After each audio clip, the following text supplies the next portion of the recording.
Well, hello, ladies and gentlemen. Welcome to another episode of the Mike Prince Show. I am your host, the doctor, the radio guy, Mike Prince.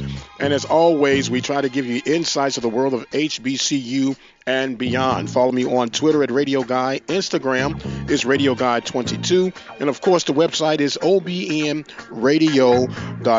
Our special guest on today, to some, really needs no introduction. But to others, we're going to present. He has been involved with HBCU on the underground, if you would, for a mighty long time. And our special guest today would be none other than Brother Kenn Rashad. Brother Kenn, welcome to the show, man. My pleasure, man. Thank you for having me on. All right. Well, look, it is a pleasure to have you on. And I know you are a Grambling graduate. And when I saw Rashad, you spell your Rashad, I'm going to say the right way. It's R-A.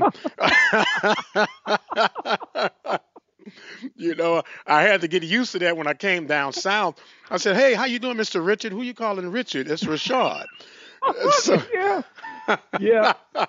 I've had a number of incidences that have taken place that's taken place over time where my last name was spelled Richard. I'm thinking, no, that's not right, brother. It's Rashad. So, yeah. Well, with that being said, look, man, let me say, first of all, I have been an admirer of your work for quite some time now.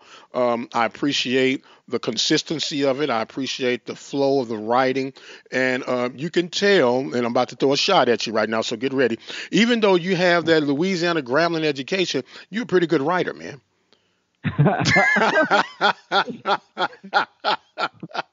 Thanks, I guess. Yeah, but I'm not sure how to take that. But it's a compliment. It with a backhanded slap. I get you. But, and I appreciate it. And that level of respect goes back at you as well. I've listened to your shows quite some time, and again, the consistency is there. And, there's something to be said about speaking the power to truth and truth to power. And so I appreciate what you do as well. But again, thank you for having me on, and thanks to everyone else who have taken the time to support HBCU sports in some form or fashion. But, our primary focus, and I say this all the time, and you'll hear me say this again, that the primary focus for us as it relates to the common fan, if you will, who follows HBCU sports. I'm one who believes the best type of fan is an educated fan, and that's basically what we're trying to do. Absolutely, and that's what we try to do from our end. We're not here trying to prove how smart and how much I know. What I'm trying to get you to say, hey, did you look at it from this angle? Did you look at it from this perspective? And then you can start to accumulate these different sources of data and come up with a very educated, logical solution to whatever problem we may have. I agree. Yes, sir. Now, look. Let's talk about the early stages, because, it all starts with a thought. It all starts with this vision jumping in your head. And how did you come about developing HBCU sports? It started with a particular situation that took place many moons ago. I guess you can say it was on the early 1990s. And at that time, and this is obviously, I'm dating myself, this is before the internet, or let's just say the internet wasn't quite what it is right now. And for the most part, folks were still trying to figure the internet out.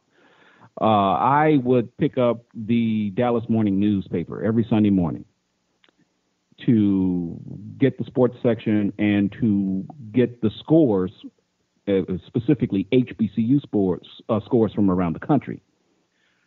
And it got to the point to where just simply reading, Jackson State 25, Grambling this, or Prairie View this, and Texas Southern this, it was just simply a score, nothing else, no details. It wasn't even a box score. It was just simply a listing of games played throughout the country in all various divisions on one sheet. And you really had to hunt for the games that you had a particular interest in.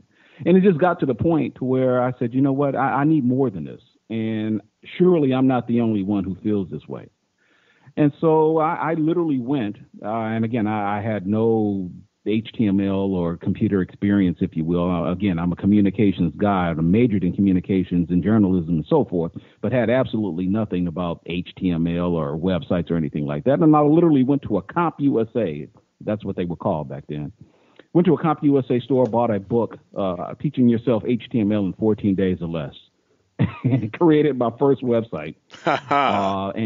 And at that time, you know, it was just a hobby, and it wasn't necessarily done with the intent of trying to create a sports information site, but it was more so just to kind of get myself into technology. I had a couple of friends who worked at IBM, and they always talked shop every time I would meet with them, and it just got to the point I said, you know what, let's see if we can do this in the form of sports, and it became a hobby. I was fortunate enough to be able to I was getting information from the SWAC, in which I had the fax number to all of the SIDs in the conference. And I had a little fax machine at the time in which I would literally, at that time, they would, you could get a fax number and have them fax you game recaps to your fax number. Your fax machine, and I would literally pull those off and would manually type those recaps into the website, and it would literally take sometimes 3-4 hours. Wow! But we type those recaps in, post them to the website, and gradually I began to see where folks were, you know, kind of following. They had very mundane ticket counters, if you will, you know, tracking hits, and every time you hit the page, and that counter would go up. But long story short, I figured, okay, I've met my objective. I've created this website. I don't really need to do it anymore. Football season is over with. I'm sure as hell not going to try to do this for basketball. You know, I'm done. And before you know it, over time, I'm getting emails here and there saying, brother, when you going to update the website? I come to this website every week to get my fix on, you know, and then the next email, hey man, when you going to update the website? You know, it's a shame. Black folks get something good and you know what? We can't keep nothing, man. What's up with this? You know, and I'm like, wow, you know, there's really a demand for this. And so I didn't do anything the rest of that year, but that following fall season, I said, well, you know what? Let's see if we can kick it up a notch. I went on ahead and purchased the .com, and before you know it was swagpage.com. At that time, it launched. And it's been going ever since. We had a name change. You know, it was TSPN Sports after that, and then now to our current name of HBCU Sports, to where we cover everything, or at least we try to, other than just the SWAC. And it's worked out. Very good. Very good. Now, you know, it sounds like we were, as they say, distant cousins or something without realizing what was going on. But it's amazing how when there is a need, and instead of complaining, you come up with a solution, and then everything else just kind of takes care of itself. And the concept that we're doing right now, I actually sold this to a couple of, well, I didn't sell it. Obviously, I wouldn't have had to start doing it. But I pitched it to a couple of different stations, and it was like, okay, whatever. Yeah. And you go like, okay, you don't see the value in this. And here's what people fail to realize. And when you're looking at Arbitron numbers, because you'll be amazed in my business of radio, people don't understand the true power and the significant meaning of Arbitron numbers. And I'll take, for instance, the number one radio station in this Houston market has a 1.1% of the Arbitron ranking. Now, that's the number one sports talk station. And Houston has 2.4 million estimated people according to the last census. That 1.1% only represents 24,000 people that are interested in that particular sports conversation in the world. And they are well fed. Right. They are well fed. So when you begin to understand the Arbitron numbers and the actual hit, you have a plethora of people that you are exposed to, but it's only always going to be a few proud believers in what you're doing, what you're representing, and how you're doing it, they're going to stick with you through thick and thin. And those are the ones banging on that board. Hey, brother, what are you doing? You going to sleep? You better wake up, get this thing Right. started. You understand? And it's the same way with us. For we started open mic in 2002, but Hmm. I had presented this thing back in 1990. Hey, Wow. what if we did this along with this and presented to Yeah. that and whatever? And I was like, okay. And out of respect, I stayed out. You know what? I said, you know what? It's not going to get done until I start doing it. So in 2002, we launched Open Mic Broadcast Network. And I could Wow. remember talking to people about, hey, you want to get on board with this thing? They're like, huh, internet radio? Are you serious? Dude, what are you talking about? Internet radio. You're out of your mind. Have you been smoking something? I'm like, no. But just hear me out. And you know how we started out, Brother Ken? We started out going to little league games. And from Mm. little league games, we did the local high school games. And from the local high school games, we did the junior Right. colleges. And from the junior colleges, Right. you know what? Hey, I'm not trying to do the stuff that's already covered. Right. I'm a former baseball player. How about Absolutely. if I start doing some baseball games? Hey, why not? Nobody Right. else is doing it. Then all of a sudden you build a cult like following. And you're going Mm. like, wow. And you're not thinking that you're doing anything. Why? Because you're doing it because you love it.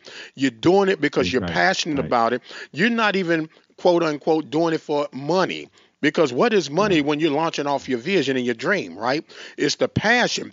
Other people come for Yeah. money, you stay for the passion. And so Mhm. you're going like, Right. your wife is looking at you, are you gonna get paid yet? Yeah. Oh, I know. Oh, you've been a fly on the wall of my house, Yes, haven't you? sir. Look, boo. I've had many of those Yeah, conversations. boo. I love you. You're doing some great But, work.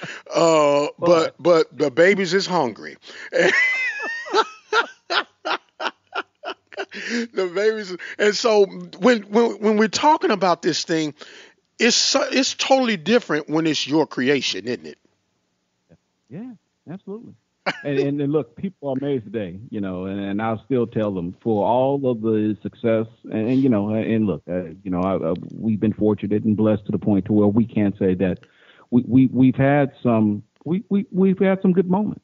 And so, every day is still a struggle, and there's no guarantee that tomorrow's is promised. But people need to understand that despite the glitz and glitter that you might see on the cover, and if you think there is, if you think it is glitzy, man, this is hard work, Yes, and sir. pay isn't there, but there's something to be said for the benefits, if you will, but this isn't for everyone. And I've seen those individuals, and we had this conversation previously, Brother Prince. Folks see it and say they think they figured it out, and they say, you know what, I can do that, Hmm. only to find out when it's time to do the hard work, and you got to get on your knees, and you got to get on your elbows and your butt of elbow here and there. You come to the conclusion. Eventually, you say, you know what, I don't think this is worth it. This isn't worth my time. Right. You got to have a passion. You got the passion really kicks in when you have those days when, especially when you're trying to get this thing. It seems like as soon as you get it 6 inches off the ground, a big gust of wind will come and knock you back down to where it's not all the way on the ground, but I got to go back and do this extra energy to get it to the 6 inches and then go beyond. So that's when that passion kicks in, and you're looking at other folks. It seems like they're just passing you by and they laughing and snickering. You still doing that, huh? Okay, brother, I'll see you on the other side. See, there's a method to that too. I'll tell you about that later. But when you're doing something that's been birthed in you, and like you say, we talked about this a little bit prior to, but there's a special anointing I believe that every person has to their given assignment. And it might not make sense to no one but you. And long as you are holding on and holding fast to the vision that you know is you, I can't think of anything else that I'm supposed to be doing other than what I do, brother. Other than what I Same do. here. Yeah. And Same here. now with people, when again, we've seen people come and go. We've seen people come and go. Now with this Right. HBCU sports, let's talk about the metamorphosis from going from the swag page, And- yeah, TSPN, and then right. to where we are now. How did you get about It- these names, and who came up with these metamorphoses of names? Well, it's funny you say that because, like I said, back in the day, the swag page, man, it look, folks, we talk about this. We obviously have a forum, and there are individuals who I am blessed to call friends. If you haven't, unless you've been following the swag page or HBCU sports from its beginning, its humble beginnings, I don't know if there are many operations out there like ours who can say that we have literally been responsible for starting families. People have met Me, on this website and have gotten married. They have had kids. I mean, I've seen these individuals grow and graduate from high school. And I'm like, wait a minute, that individual who's in college already. That's how long this operation has been in existence. But to address your question, the decision to go from the swag page to TSPN Sports, which at the time TSPN stood for the Swag Page Network, that was basically due to the fact that you said, I got to the point to where covering swag sports, it in itself began to evolve. There were just simply too many other HBCUs out there for us to continue to limit ourselves to just swag discussions. Now, granted, that wasn't an easy decision to make, but the attempt to go from the swag page to TSPN was the first step to say, you know what, we're not just simply about the swag, but we're all about all HBCUs. And part of that logic was due to the fact that after, I guess, a good 10 years at that point, I had become more efficient because you need to understand this is for the most part a one-man operation. I've got helpers now. Raymond Holly's been tremendous. I consider him our in-house photographer, if you will, and a number of other individuals. Kendrick Marshall, who has in contributing to the website as well, who's led to our growth. But it had just simply gotten to the point, Brother Prince, that we had become more efficient in doing things and decided that we were to the point to where we could take on a bigger responsibility. And so that's how the name change came about. With respect to the transition to the Swag Page Network to HBCU Sports, again, that was a good friend of mine who I consider a business partner to this day by the name of Eric Moore. He is the publisher for Onagin.com. He and I have known each other for quite some time. And to be quite honest with you, and let me take the moment to say that the swag page or HBCU Sports, in large part, is thankful to Eric Moore because that is the person who, to be quite honest with you, started it all. I was shortly after him. But basically, he held the domain name HBCUsports.com. And I said, you know what, man, what can we work something out? I want to change my website to that, and I want that domain name. I think that is the true domain name that would basically, and just simply saying HBCU Sports, would pretty much tell everybody what this website is about. Mm-hmm. And so we worked something out, formulated a partnership, and he is a minority. He does have a minority stake in HBCU Sports. But it has just that branding change has helped us greatly, for HBCU Sports to be where it is right now at this time. Well, you know what? It's a beautiful thing to hear how things are developed because people thought that I was so smart that open mic, because the way we spell it, OPENMIC, right. They thought that was a play on my name. And I was like, no, I really wasn't thinking of it like that. But if that makes you happy, yeah, it was a play off my name. But the open mic concept stood because not only do we cover HBCU, but we cover the local high schools who are not in particular HBCUs, and you wanted to be able to provide some content and an avenue for people who will be looking to hear the stories of little Johnny, little Sally excelling in whatever their sport is. And then it kind of evolved and took on this thing to where it is what it has become today. But let's not get it wrong. We are HBCU proud, and we do that every day on our show. But for us, it was a business decision to keep it where if a person is seeing it and they say, what is open mic? At least let me explore, because we're dealing with people who are narrow-minded. And and when we're dealing with narrow-minded, I find out that it has helped me to gain sponsorships. It has helped me to gain partnerships and even get content that I couldn't get otherwise. Don't ask me why. It's just the nature of the beast. But we have a little bit of flavor. We are, when we do the breakdown and the demographics of what we provide as far as programming, we're about 60% sports, another 35% spiritual content. A lot of people don't even know that right now because we have another website, KTORradio.com. That was the original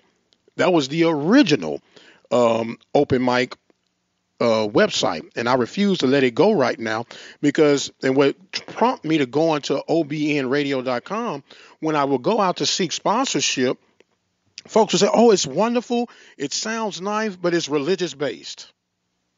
I was like, huh? Wow. But you say you love baby Jesus. Well, Mike, we would love to help you out, but, and I was like, man, okay. So I said, I can't give up the KTOR, because then my spiritual community is going to be like, sell out, Satan lover, Yep. And so then I had to go like, what can I do? And the epiphany went, well, it's called open mic, go OBN, because I treat open mic as one word. I used to have OMBN, but then I said, that sounds too long to say. It doesn't roll off the tongue right. So I just said OBN. So I said, that's what we're going to do. And so now we piggy them off of each other. And it's been a tremendous help. So if you need a spiritual pickup, you can always go to KTORradio.com on Sunday mornings and check that out. I promise you, it won't keep you long. We meet at 10:15. We're done by 11. So that was a free plug, huh? So anyway, that was a nice plug, very nice plug. Conveniently good. Yeah, but all of a sudden, the little ching ching started happening, and you're going like,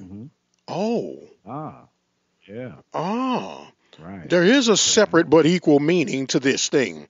So now they didn't have any excuses on why they couldn't support it now, because it had its own different entity, its own different website, its own different brand, but it's under the umbrella of open mic.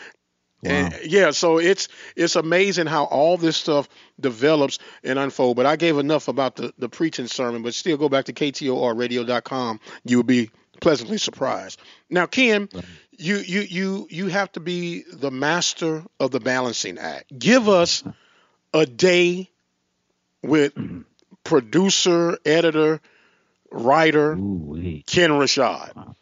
Man, let me be perfectly honest. All of those titles that you gave me, it's hard to imagine having to do that all in the course of a day, but sometimes it's necessary. But I will say this: God, thank God for technology. Amen, brother.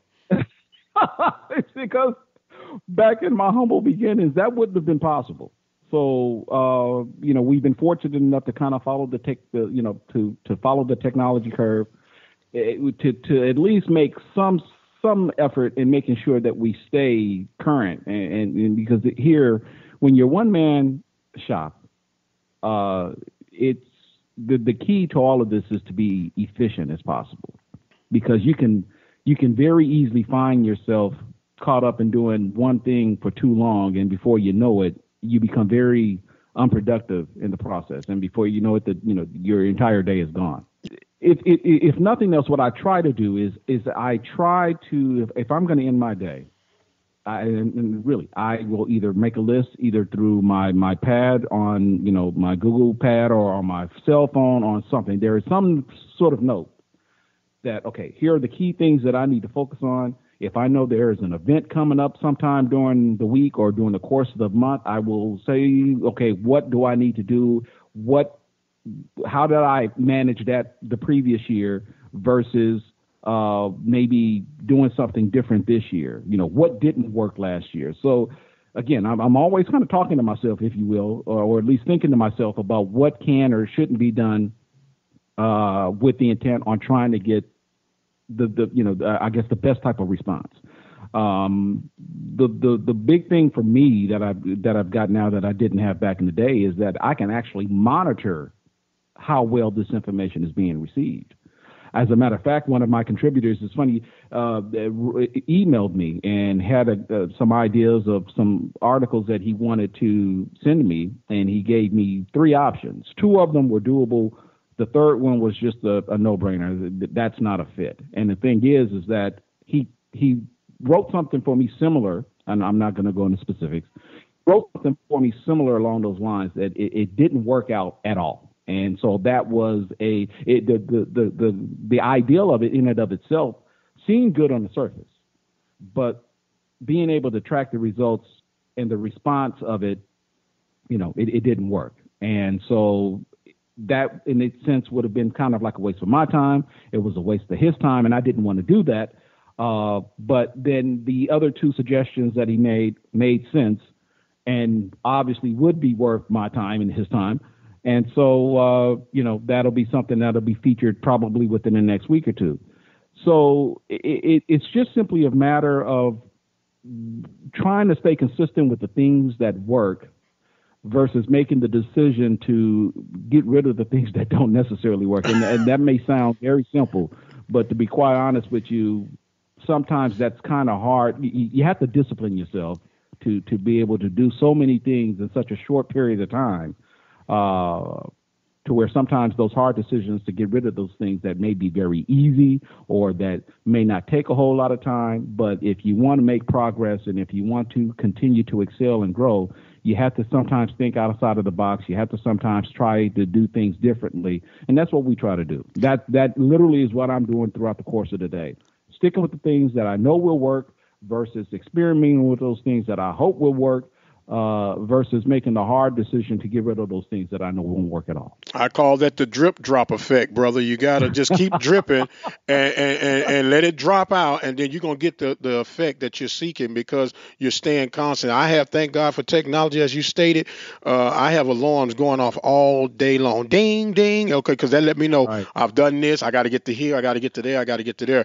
We're talking right now with Kenn Rashad. He is the creator or co-creator, I should say, now that I've heard the story, of HBCUsports.com, has been skin deep in this thing for quite some time. And I'm just honored and blessed that we're able to have this conversation and dialogue. Now, Kenn, I'm about to turn a page on you right now, and we're about to address an elephant in the room.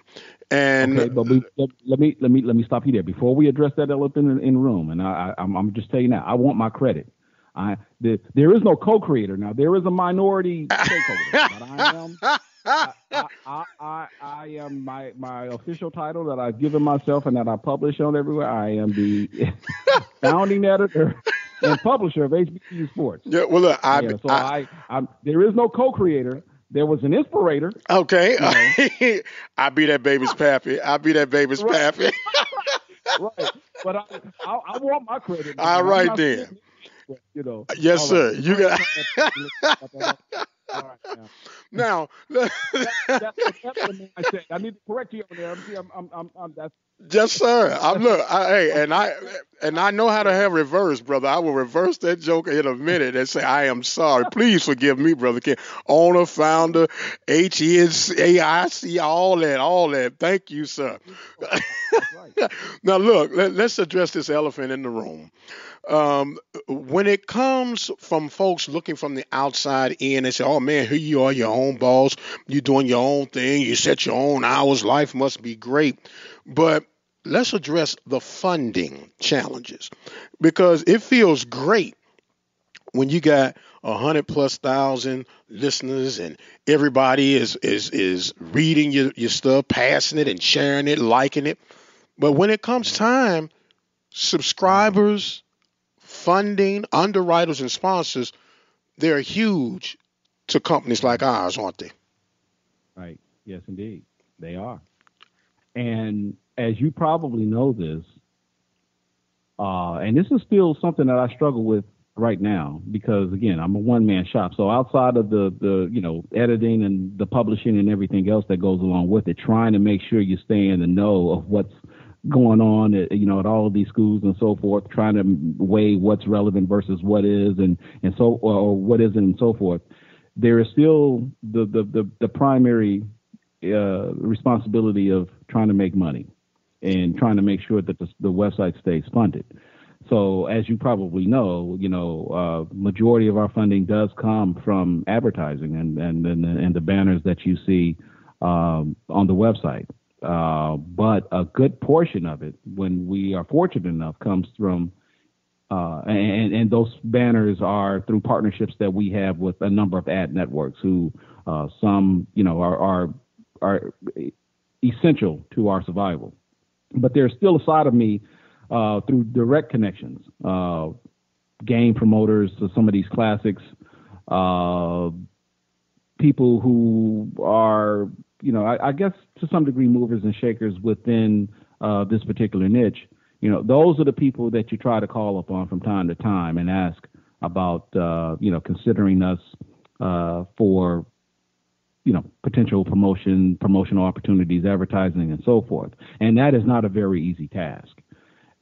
Even with where we are, Brother Prince, in the day of digital media and it being what it is, and it, I think it's safe to say, proven to be something that's here to stay and it's not going away anytime soon, you'd be surprised, or maybe not, that some of these individuals that you talk to still can't grasp the concept of doing business on a website. And so that's the biggest challenge that I face right now with respect to trying to get funding. That's an ongoing issue day in and day out. Some get it, and you have to show them. You have to kind of make them see the light, and it's gotten easier simply because you make that point. This isn't any sort of fly-by-night operation. I mean, we've been here for over 20 years, and we have a pretty good following. You might need to get out of the method, or not. If it works for you, that's fine. But you might want to consider this an alternative. And I tell them all the time, we can reach people that you can't reach with your current marketing strategy. And I prove it to them all the time.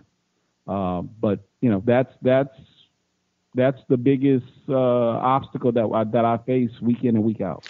Well, it's man, I'm listening to your story and I'm like, man, this has got to be my brother from another mother, because when I'm selling this internet radio thing, people looking at me like I just smoked 10 pounds of crack cocaine, and they're like, you're done. You're out. So Right. I had to find an alternative that could prove to the locals first that we were legitimate.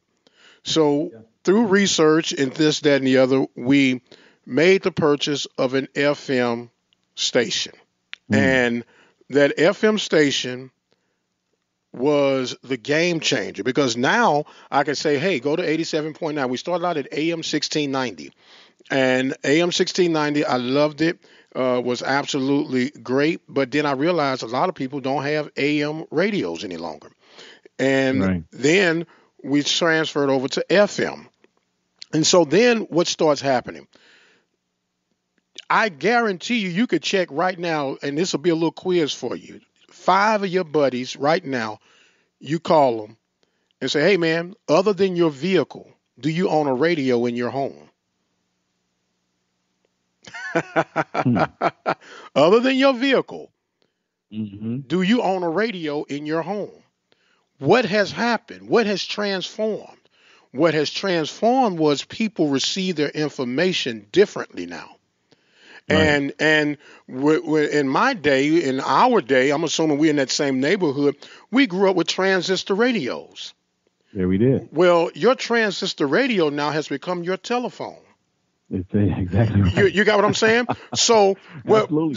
so when you said something earlier back in this conversation, you have to educate your people. So when you're educating your potential client, you're saying, look, I know this sounds foreign to you. It looks like I'm from another Right. planet, but trust me when I tell you. And here's something we have it now. We even took it a step beyond. Yes, you can listen to us on the internet. You can listen to us on 87.9. But guess what? You can listen to us by dialing the phone number, Right. and you're able to. And they Right. be like, "What? Are you serious?" And they dial a number, Right. and then you can look at the stat. They hanging up, dialing, hanging up. It really works. It really works. Yeah. And then they slowly but surely start saying, I got it now. It took me a Right. while, but I got it Right. now.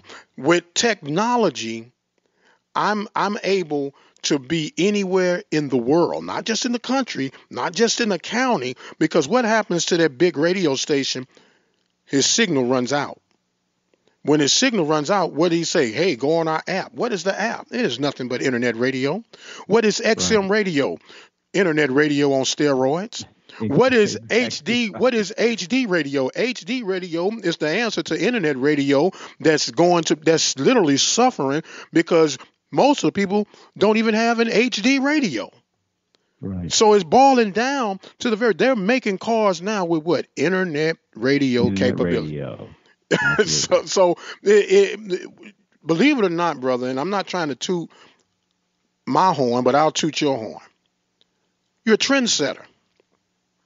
And Wow. trendsetters keep going when everyone else says stop. Get off right here. Enough is enough. You are really hard headed, and once again back to that Job experience when Job's wife said, just curse him and die. You be like, "No, I can't do it, baby. I want to. I feel you, but we're gonna make this work." Look at what happens when you just stick with your vision and your passion. See, it's easy to get caught up in seeing what others are doing. Now, I'm not saying you shouldn't, but it's easy to get caught up in the flavor of the moment, and then ask yourself, is that something I should be doing? Mm-hmm. And Mm-hmm. that was something that again, you live and you learn. And what always ends up happening is that you have to remind yourself to go back to just simply doing with what works. Yes, sir. Yes, sir. I'm all for trying something different. Don't get me wrong, and I'm not saying that we don't pivot. But I'll be the first to tell you, I can be rather pragmatic, and you're gonna have to if you want something, and people say, Ken, well, do you offer this and do you offer that? And I'm like, okay, well, no. Well, why not? I'm like, well, why should I? You're the first person and the only person who's asking me for a particular service or something unique that we aren't doing that other digital publications are. Right. Tell me why should I do it? Because while you may very well be honest in asking me if it's something that I have, I've got to be mindful of the fact that whatever it is that you're asking me for is going to probably cost me money. No doubt about that. And am I going to get a return on that investment? And and so my response is, you know what, I'll consider it. I'll look into it. But so far, you're the only person who's asked me for that, and I'm going to have to probably get a larger demand for something before I decide to do it, or I'm going to have to, you're going to have to wake me up, or I'm going to have to see the benefit of doing it before I decide I make that decision. So, those are staying true to what you do and staying focused on the thing that got you to the point to where you are is key. It's easy for me to maybe go off and cover, say, I don't know, NFL, cover pop culture. And I know a lot of sports publications do that, but I don't know if that's necessarily something that I need to do. So, it's a discipline that, you can say you should consider it, but you're going to have to really sell me on it, and I'm going to have to really see the benefits of doing something along those lines. going outside of what I do, to take those steps. Well, it lines up with my simple philosophy in life. Love what you do, simplify what you do, and master what you do. I've had people Absolutely. I've had people asking me, "Hey man, you ought to do videos and da da da." Well, I have the capability of doing video, but Right. people don't understand video is a work. Yes. It is many moving parts to pull video off. And for me, I love the sounds of certain audio tweaks that I can do, and I know how to do that, and I'm master on doing that. I'll do a 30-second video or 1 minute video, but I'm not going to put extra money, extra efforts into trying to do video per se, because there's a certain standard that I want that video on, and in order for me to get that Mhm. standard, it's going to cost me some money. And I'm not going to look, my wife has already allowed me to come from the outhouse. I'm now in the house now. So I can't continue to say, Right. okay, baby, I'm about to experiment on this now. I say, oh, no, come back, dum dum. You just got back in now. You don't want to go back out. So you have to know who you are. You have to know what your strengths and your weaknesses are. And that's why collaborations work if people are on the like mind. Now, I found out that there are some times when people don't want to share the limelight, or some people think that they are supposed to be the main go to. And that's okay too, but there's enough room for everybody. But if you layer that cake, it's going to taste the same at the top as it does at the bottom. And if a crumb falls off, guess what? The same ingredients that's in the cake is in the crumb. So it all Absolutely. it all fits together, and it all makes sense if we want it to make sense. Man, I don't know Absolutely. about you, but I'm actually having a rather good time talking about this, and we just kind of ran around like two old swag I know. men. I know. But look, kid, look, share with the people on how they can get your content, and the frequency of your content. And I failed to mention you're based out of the Dallas, Texas area, correct? Right. That is correct. That is Okay, correct. so I have. no, I said go ahead and just No. share the information Yeah. on. You can follow us. Obviously, we're located on the web at hbcusports.com. You can follow us on social media at HBCU Sports, pretty much, with the exception of Twitter. The handle is real HBCU Sports. And I'm going to just leave it at that. But, the publication in and of itself, like I said, we focus on HBCU Sports.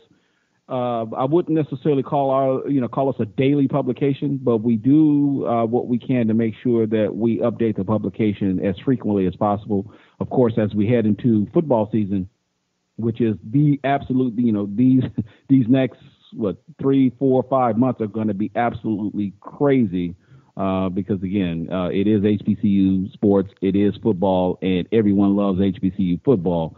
And so, I've got my hands full, but continue to visit, and most importantly, give me your feedback, because, I love a good pat on the back, but I love it when you tell me constructively, you could have done a better job of this, or, that wasn't exactly correct. Such and such was the coach of this particular team in this particular year. We make mistakes, and, you have to hold us accountable. So we appreciate your feedback. Continue to give us that feedback, but by all means, check us out and visit once, visit twice, visit frequently. You know what, brother?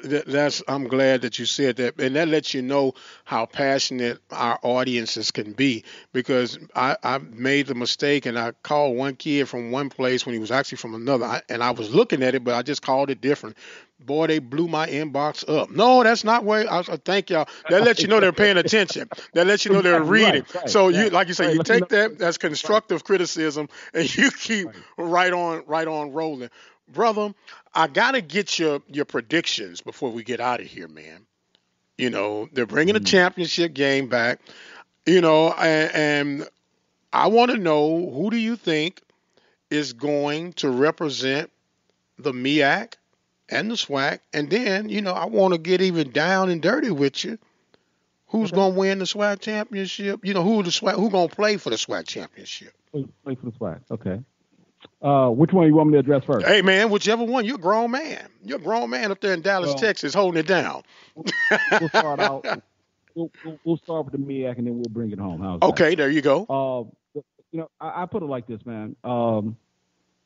Say what you will about A&T, and say what you will about them bringing on, a new head coach and Coach Washington, and with Broadway leaving. To be quite honest with you, with the level of talent that they've got coming back, there really is no reason to think that they're going to drop off. Right.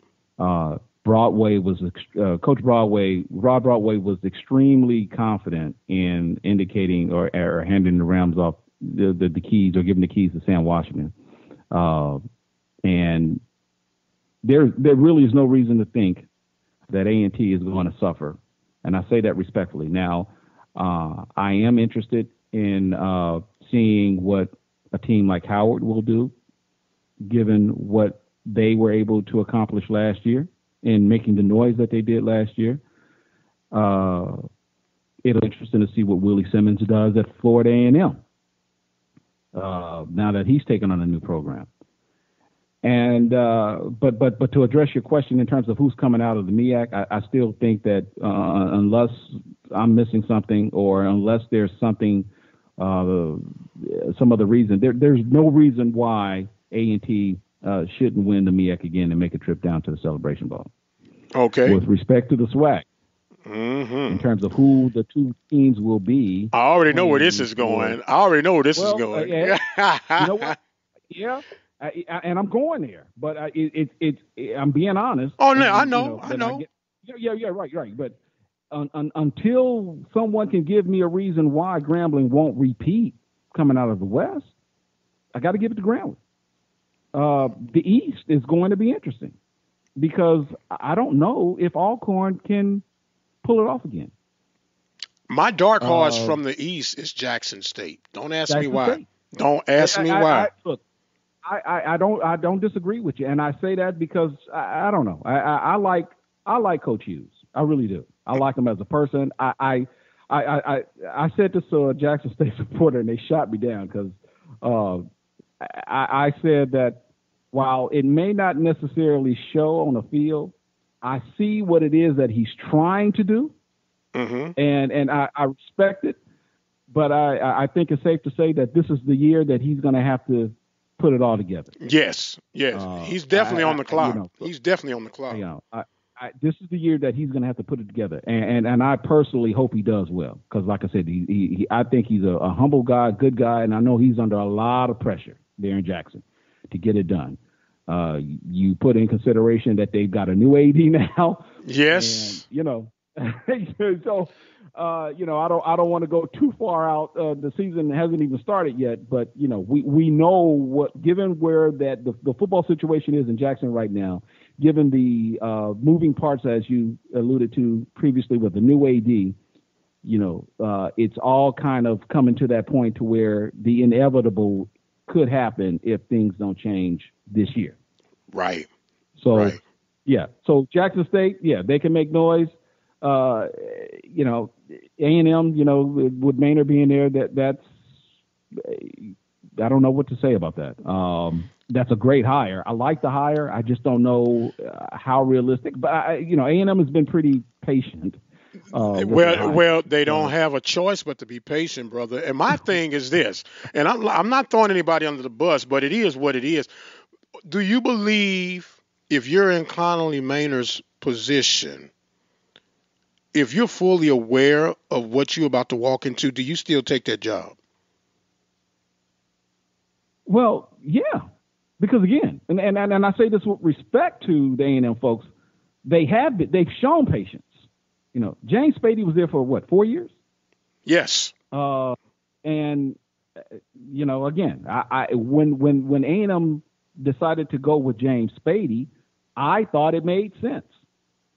He was the offensive coordinator at Grambling on the Broadway. He was making noise. I mean, Grambling was winning games. They had a high-powered offense. It made sense.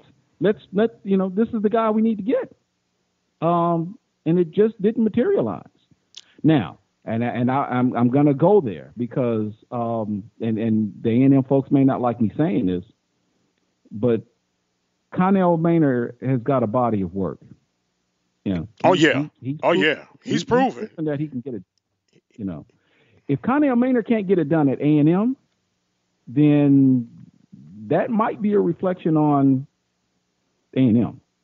Okay. Not necessarily, you know, and I don't know. I'm not saying that it's not possible to win there. I don't know, you know, but I thought James Spady was a solid hire.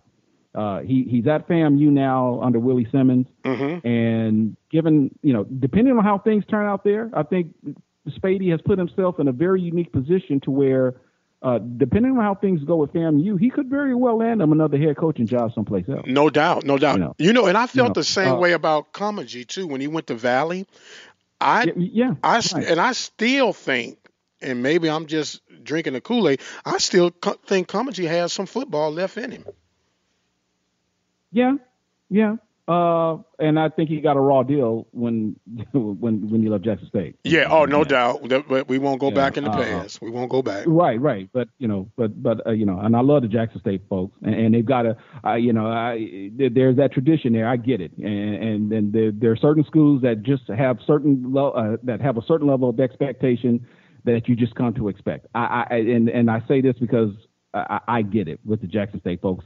When they got rid of him, I didn't agree with it, but I understood it. Yes. You know, but you know, so I know I may be kind of on the fence there, but I understood the reason for doing it. I didn't necessarily agree with it though, and so but Jackson State is certainly paying the price for that decision to this very day. No doubt. So, do you think they have enough to make it to the championship? No, I don't. So, who, are we talking about Jackson State or are we talking about A&M? Jackson State. Oh, do I? You know what? Yeah, I do. I think I thought you were talking about A&M. Yeah, I do. I think Jackson State can get it done. You know, the East is open. I don't want to necessarily discount anybody, but Alcorn, Jackson State, Alabama State. You know, look, man. Man, Donald Hill-Ely, you know, I look at what he did midseason and what he did at Alabama State in the season that, you know, the team that, you know, was under a lot of turmoil, and he was able to turn it around midseason. Mm-hmm. You know, that the question there is, was that a fluke? Can he repeat? Can he do the entire season what he did for half the season as the interim head coach? You know, now that that interim tag has been removed. I know that there were some folks that weren't necessarily crazy about him becoming the head coach, given what he did at a previous position, at a previous job as head coach. Mm-hmm. So, you know, the East for the most part is wide open. There are, look, you know, I know Alcorn was predicted to finish first. I don't necessarily think that Alcorn is going to repeat as East champions. I just don't. We agree. We agree on that one together. So bottom line is this, Ken. Who do you feel is going to represent the SWAC for the championship game coming from the East? Coming from the East, while I think it's going to be wide open, I'm going to go with Jackson State. Okay, well, we'll agree on that one then. Well, I'm going to have to put this down so when we come back and we celebrate and say, hey, we told you we were right. You know, but get back in December. Yeah, we get back and check with me in December. But if it all fails, it was your fault. Oh, wow. Okay. Well, noted. Yeah. Well, look, man. So I think we're looking at Jackson State and Grambling in the SWAC championship game. Okay. So then, beyond a shadow of a doubt, it would be GSU and A&T at the Celebration Bowl in December, second week. For a second time, and I see absolutely no reason why that there can't be a repeat. Okay. And now, when you say a repeat of the game, not a repeat of the performance. A repeat of the Celebration Bowl, Grambling and. Oh, okay. I was just saying, you saying AT&T gonna win it again? I'm looking at me talking about AT&T, A&T. No, I meant a repeat of the two teams representing each conference, Grambling and North Carolina A&T in the Celebration Bowl. Okay, because you know GSU be listening to my show, man. They be like, "Wait, man, how you gonna sell us out like that, brother?" You know. So we got you. Look, man, it has been a joy. and a pleasure to conversate with you, man. I feel like I know you a little bit better, my brother. I feel like I know you, Yeah, yeah. and I look forward to the future endeavors on whatever trek that the Lord would have us on. And the customary, what we do here at the Open Mic Broadcast Network is we allow our guests to have final thoughts and comments, and the floor is now yours, sir. Wow. The only thing I can say is that, as has been the case with, HBCU football at this time of year, the good thing to all of that, or in terms of where we are now, is that everybody has high expectations. And those high expectations don't necessarily have to lead to a championship season. If you're Mississippi Valley, your high expectations could simply be to be a better team than we were the previous year. It could simply be to win 2 or 3 more games than we did the previous year. That's about it. I mean, I'm not one who is, unless I'm forced to make predictions, who's going to be in the Celebration Bowl or the SAC championship game and so forth. I'm just simply no, seriously. You said I just forced you. I just forced your hand. Yeah, you forced me. You did. You said you like put me on the spot. You put me on the spot. I'm sorry. I'm sorry. No. I get it. I know how the game is played because I love putting folks on the spot too. But what I tell it to say is that, as always is the case, there is going to be, I'm a quote Coach Robinson. He used to say this all the time. Back in my days at Grambling as a student journalist, he said the only certainties in life are the uncertainties.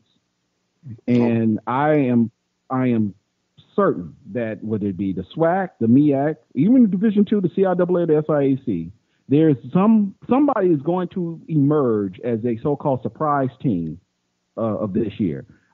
Howard was the darling, I think, of all college football last year. We don't know who it's going to be this year, but somebody's gonna make some noise this year. And I can sign off on that, sir. I really can. And in my case, I'm hoping it's PVU. I really am. I'm like old Sam Cooke. It's been a long time. And I know 2009, if you remove, here's a realistic fact. If you take away the 2009 championship for my beloved Panthers, it's been over 50 years. Wow. Well, you know what? That's a harsh reality, brother. Well, yeah, but the reality is that you won in 2009. So, And on that note,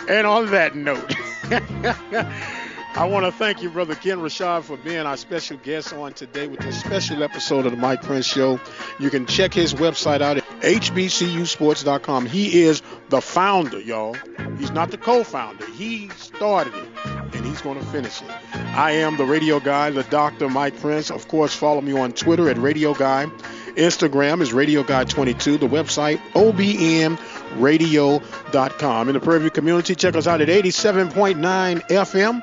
And if you happen to be trolling about, simply dial 605-477-5066. And until the next time, you guys be blessed, and we'll see you on the other side.